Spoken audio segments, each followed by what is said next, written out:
농촌의 분위기입니다. 보험률도 좀 낮춰가지고 많은 농민들 그 혜택을 좀 받을 수 있게끔 해야지. 세금 내는 세제를 좀 덜어주는 방법을 하자. 농촌 농민이 농사 진 만큼 소득을 보장하는.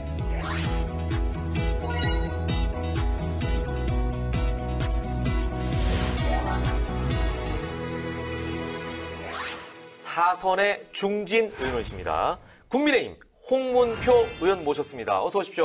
네, 반갑습니다. 네, 고맙습니다.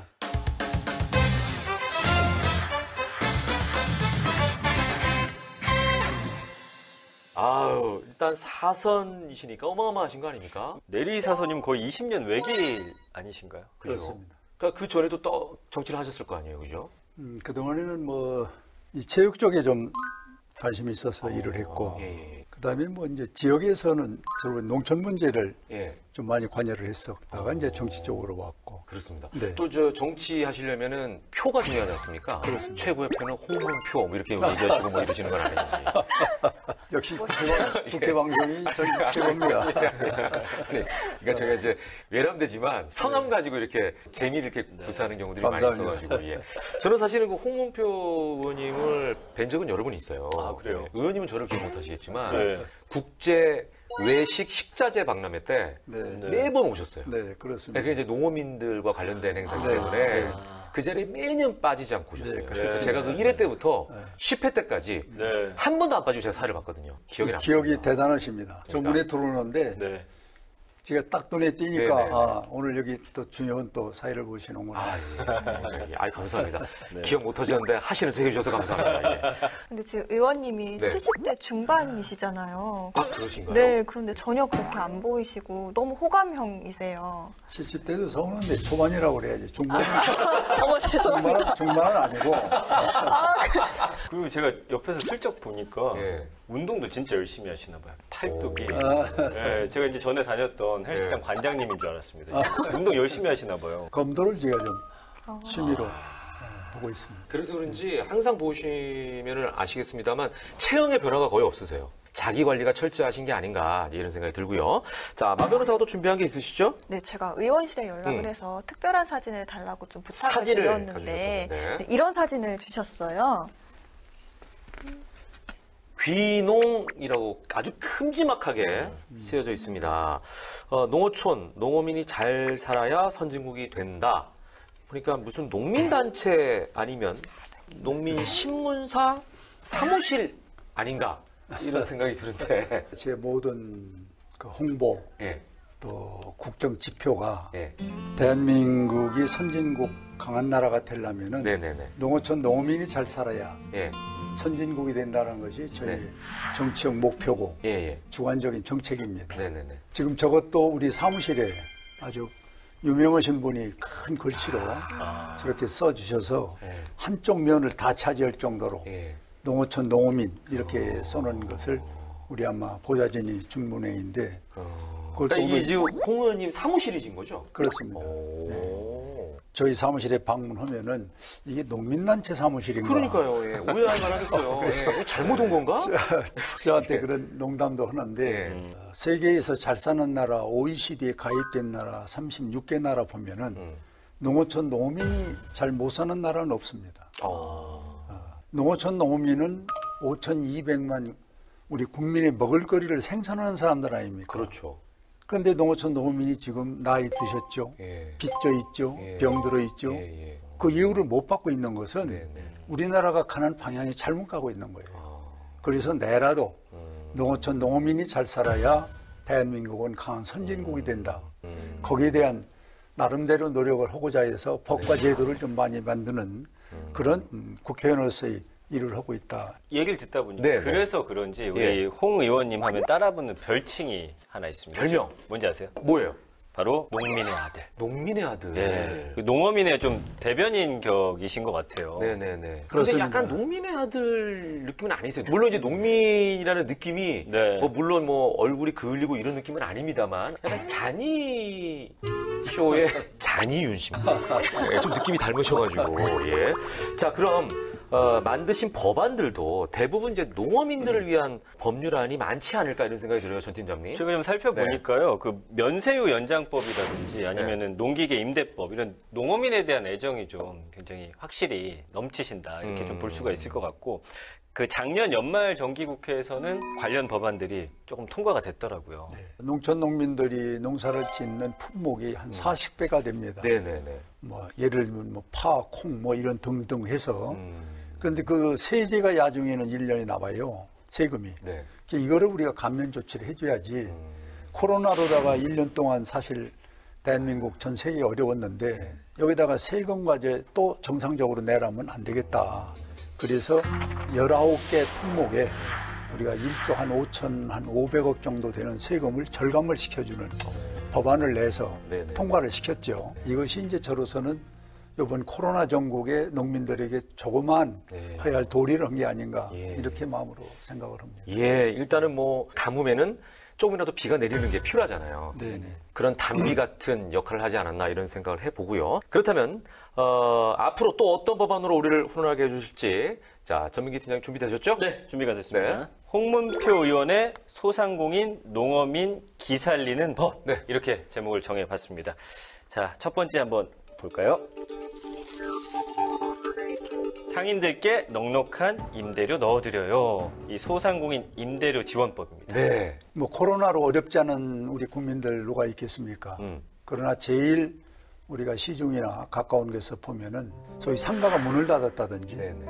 또 시간제로 영업을 한다든지 이제 이런 분들을 보면 참 우리가 지나면서도 가슴이 아프지 않습니까? 네, 그렇죠. 그래서 저분들에게 어떤 방법으로 이 코로나 전국에 혜택을 줄까 하고 연구를 하고 생각한 것이 이 소상공인은 자영업자까지 들어가는 건데 예. 이분들에게 세금 내는 세제를 좀 덜어주는 방법으로 하자. 그래서 국가가 제한 집합 금지. 예. 그럼 뭐 우리가 요즘에 뭐 3단계를 주로 네, 얘기하잖아요. 그런 정도 명령이 국가가 지시할 때는 한 70% 정도 집세를 좀 감면해주고 또 제한 9시까지 지금 영업하는 게 네. 지금 실행되고 있잖아요. 네. 그건 뭐 50% 정도 집세를 좀 감면해주는 이것은 이제 결론적으로 얘기하면 정부가 지시를 해서 우리 국민들이 제한적인 상업을 해서 손해를 보는 이 부분은 국가가 지원해줘야 한다는 거죠. 개인이 해줘서는 안 되고 국가가 지시해서 네네네. 영업에 지장이 있기 때문에 그렇죠, 그렇죠. 이 법안을 지금 내놓고 예. 그러니까 강제 조치의 주체가 국가고 정부기 때문에 그렇습니다. 예, 상황에 따라서 50에서 70까지 차등해서 조치를 취하기 때문에 그거를 국가가 지원해 줘라. 그렇습니다. 이런 법안이네요. 예. 그런데 임대법을 건물 주인이 얼마를 깎아줘라. 네. 그건 개인 사유권 침해가 돼서 그러네요. 헌법상의 문제가 있고 네네네네. 국가는 이제 국민을 위해서 제한했을 때 거기서 파생되는 문제는 국가가 보존을 해줘라. 네. 그러니까 사회적 거리두기 2단계냐 3단계냐에 따라서 지원금이 달라지는 다르죠. 건데요. 네. 손님은 하나도 없는데 임대료는 꼬박꼬박 냈을 그렇습니다. 자영업자들 마음고생이 심했을 것 네. 같아요. 그래서 그 실제로 소상공인 연합회가 발표한 자료를 보니까요. 네네. 이 소상공인들에게 경제적으로 가장 부담되는 게 뭐냐 물었더니 1위가 역시 68.8% 임대료였습니다. 그렇죠. 네, 그 이후에 이제 뭐 인건비, 각종 세금 뭐 이런 것들인데 진짜 임대료 문제 심각한 것 같아요. 그렇습니다. 네네. 근데 이게 이제 돈이 한두 푼이 아니지 않습니까? 네. 그죠? 예, 자영업자, 소상공인 숫자가 사실은 만만치가 않을 텐데 재원 조달이 사실은 제일 걱정이잖아요. 그렇습니다. 어떻게 이걸 마련해서 제공해 줄 수 있느냐 이건데 어떤 방법이 있을까요? 제가 한때 그 예결위원장을 했기 때문에 대한민국 세금이 어떻게 나와서 그거 어떻게 쓴다 정확하게 하는 것을 예. 나름대로 이 국회를 통해서 배웠기 때문에 네네. 우리가 말은 쉬운데 정책을 그럼 예산은 어디서 나오는 거예요? 네. 이 문제에 가면은 참 이게 탁 막히는 거예요. 그래서 국민 세금 낸 범위 내에서 이거를 써야 되는데 네. 지금 우리가 이미 재난지원금 3차를 지금 쓰고 있고 그거 뭐 4차도 있지 않습니까? 4차는 이제 우리가 추경을 한 겁니다. 예. 예? 그러니까 1년 세금 내서 안 되니까 추경, 다시, 예, 추경해서 4차. 예. 거기다가 또 지금 재난지원금을 또 3차를 내잖아요. 네. 이게 이제 합치면 100조가 넘습니다. 예. 그럼 이 예산이 이런 빚을 지고 있고 문제가 있는데 어떻게 또 이런 법을 내놓고 할 수 있느냐. 이게 참 고통스러운 거거든요. 그러네. 그러면 이제 우리 정부는 우선순위를 정해야 됩니다. 예산은 없고 똑같이 줄 수는 없으니까 1차적으로 지금 제가 이 내는 법안, 하루 벌어서 하루 먹는 분들, 또 그 가게를 열어야만이 자식들하고 최소한의 생활하는데 이걸 네, 문을 네. 닫았을 때 네. 이게 제일 고통스럽고 어렵지 않느냐. 네. 그래서 이거를 제가 법안을 내면서 우선순위에 넣자 이거를. 이런 식으로 해서 이제 정부를 설득하고 이해시켜서 국회에 지금 이걸 논의 중에 있다는 말씀을 드립니다. 네. 진짜 뭐 그렇게만 된다면요 정말 소상공인들 기가 팍팍 살아날 것 같은데 네, 네. 그런데 최근에 보니까 그 착한 임대인 지원법 얘기도 또 나오더라고요, 의원님. 이거 어떻게 보세요? 그러니까 어떻게 보면 이제 임대인이 깎아주면 이제 그 이렇게- 임대인을 지원하자는 아니, 얘기죠. 이렇게 되는 거죠. 예. 이 법이 이제 곧 통과가 되면은 예, 예. 집주인이 볼 때 좀 미안할 거 아닙니까? 아, 장사도 안 되고 문을 닫았는데 집세를 네. 받기가. 예. 그럼 우리도 거기에 동참하겠다. 이렇게 해서 착한이라는 걸 붙여서 네. 정부가 점포마다 5%, 3% 집주인들이 임대료를 깎아주면은 네. 점포에 그걸 이제 붙여주는 거죠. 여기는 아, 여긴 착한 임대인. 옛날에 그 착한 가게 뭐 이런 그렇습니다. 것처럼. 예. 세제 혜택도 주지 않나요? 착한 임대인에게는? 이제 그것은 이제 이렇게 해야죠. 네. 가령 5%, 10%를 임대료를 집주인이 깎아줬다. 예, 예. 그러면 이제 이 국세청이나 세무당국에서 체크를 해야 됩니다. 네, 네, 네. 이게 순환복지라는 거거든. 예, 예. 이쪽에서 도와주고 나도 도와주고. 그렇죠. 그러면 10%라면은 10%에 해당하는 세금을 좀 깎아주면은 그러니까요. 예. 모든 신뢰가 생기죠. 예, 예. 그리고 예. 또 이제 본인은 네. 뭐 10%가 되든 30%가 되든 네, 네. 이런 재난, 국가적인 재난에 감수할 수밖에 없죠. 혹시 해외에서는 어떤 지원을 하고 있는지. 일본하고 캐나다 지금 한 4개국 나라가 하는데 네.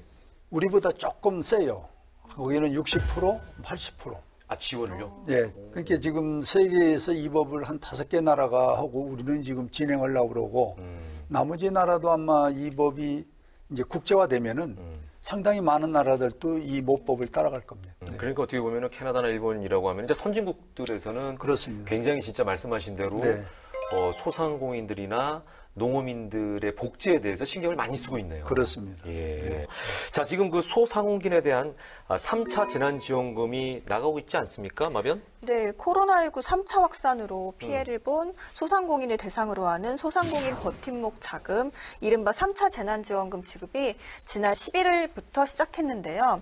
작년 11월 24일 이후 집합 금지 대상이 되었던 소상공인은 300만 원, 집합 제한 대상이었던 소상공인은 200만 원의 지원을 받습니다. 근데 이제 이게 모두 다 작년 11월 30일 이전에 개업한 소상공인들만 해당이 되는 거고요. 예. 그 사행성 업종이라든지 뭐 부동산 임대업 그리고 뭐 전문 직종 이런 소상공인 정책자금 융자 제외 업종은 지금 지원 대상에서 제외가 된다고 합니다. 그러니까요. 근데 이제 이 지원금에 대해서 뭐 어떤 분들은 조금 그래도 조금 도움을 받았다 이런 분도 계시지만 또 어떤 분들은 야, 내가 손해본 게 1년에 뭐 몇 천만 원인데 이거 가지고 뭐 턱도 없다 뭐 이런 분도 계시고, 예. 홍 의원님께서는 어떻게 생각하십니까? 작은 돈도 몇 개의 원칙을 가지고 거기에서 집행을 하면은 불만이 줄어들고 네, 또 다음에 이것을 넣겠다면 기다려주는데 네. 예. 저는 이게 정치적 비판이 아니라 이렇게 국가가 위중하고 돈은 정해져 있다면은 여야가 머리를 맞대고 상의를 해야 합니다. 또 전문가가 여기 개입이 돼야 돼요. 좋은 그 정책을 가진 분들이 있잖아요. 네네. 이분들이 모여서 요번에 예산은 얼만데 줄 수 있는 한계를 어디까지 하자.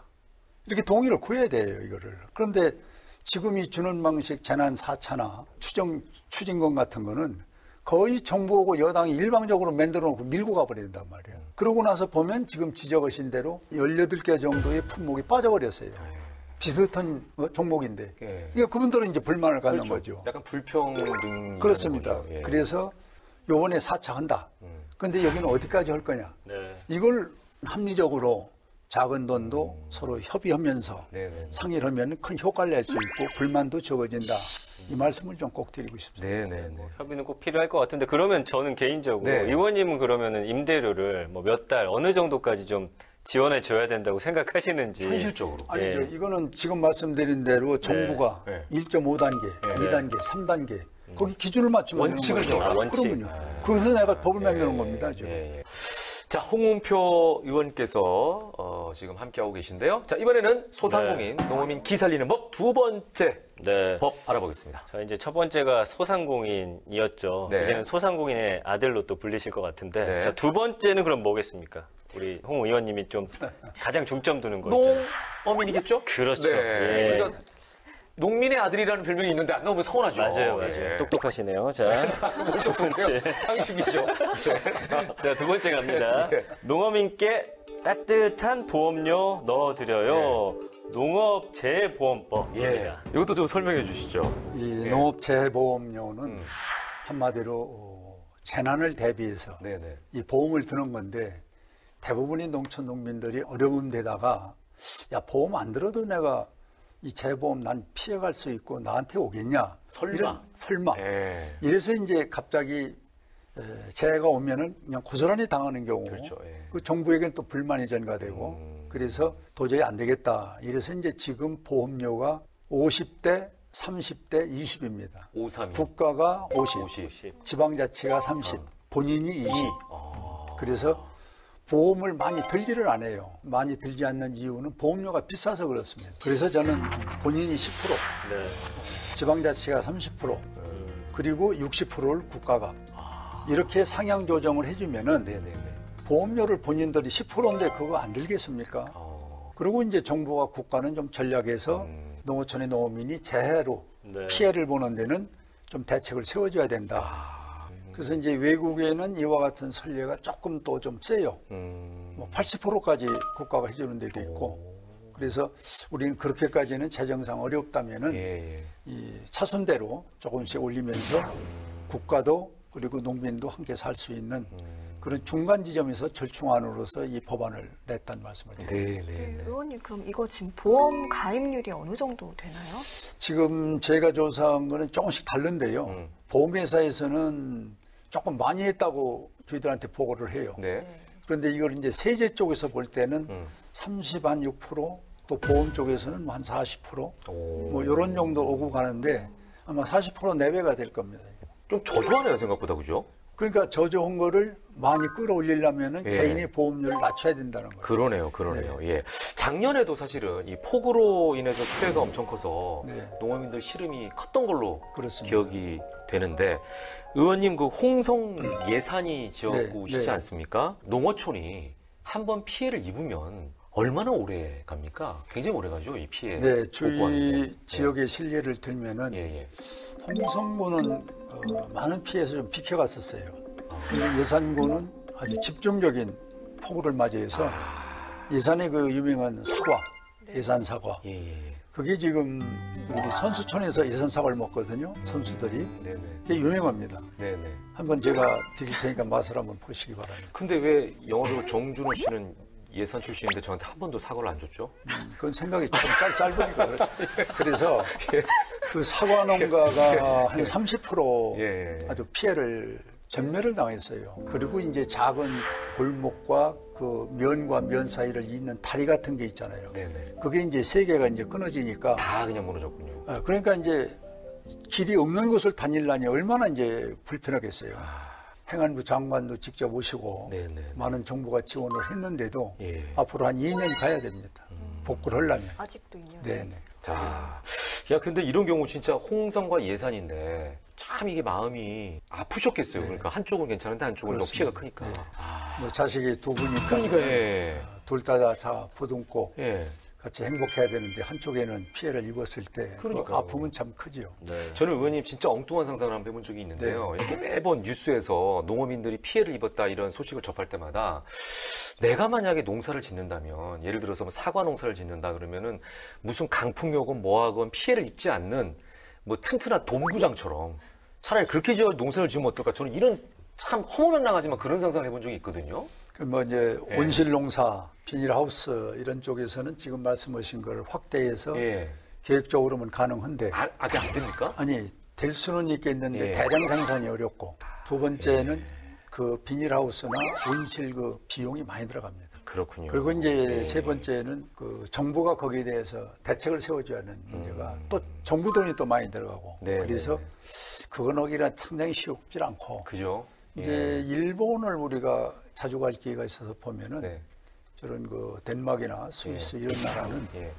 이 과수원 하면은 이제 바람이 불 거 아닙니까? 예. 방풍막을 그 주변에 칩니다. 아. 한 10m, 5m. 네. 그럼 바람이 직접 닿지를 않고 간접으로 닿을 거 아닙니까? 예. 그런 제도를 보험료 내는 것보다 그게 낫다 해서 정부가 그걸 권장을 하죠. 좀 현실적으로 할 수 있는 방법들이 그렇습니다. 있긴 하네요.